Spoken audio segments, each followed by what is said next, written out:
La companyia de teatre Rodamons ha repetit la seva experiència com a contacontes per als alumnes dels diferents instituts de Mislata.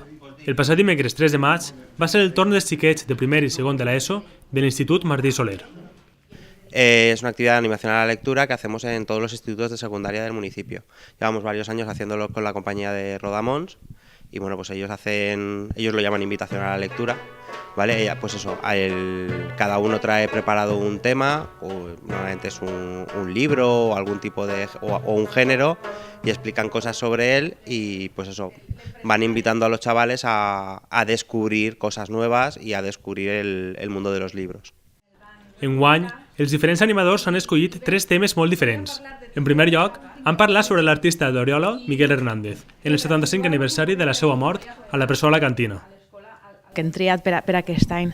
Jo en concret he triat a Miguel Hernández aquest any perquè és l'aniversari de la seva mort, dels 75 anys, i me sembla molt interessant la vessant dels contes que s'han publicat, els 4 contes junts i que va escriure a la presó.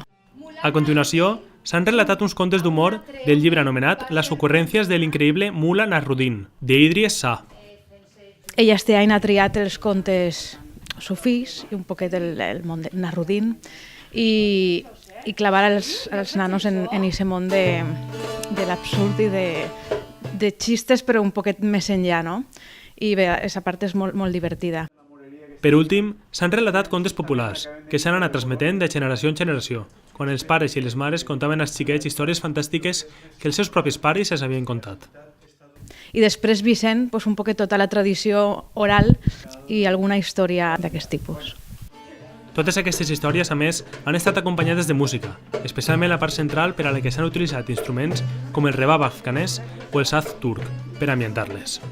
Tenim el rabab afganès i el saz turc i amb això fem un poquet d'ambientació, no? I també després podem preguntar al voltant dels instruments també.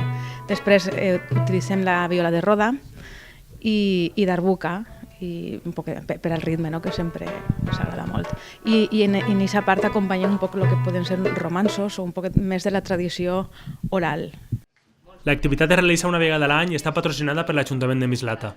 L'èxit entre els alumnes ha aconseguit el recolzament tant per part del professorat com dels pares i mares i ha permès que seguisca fent aquesta activitat. De totes, segur. Mula Nasruddin es va quedar ahí un poc pensant. En fi,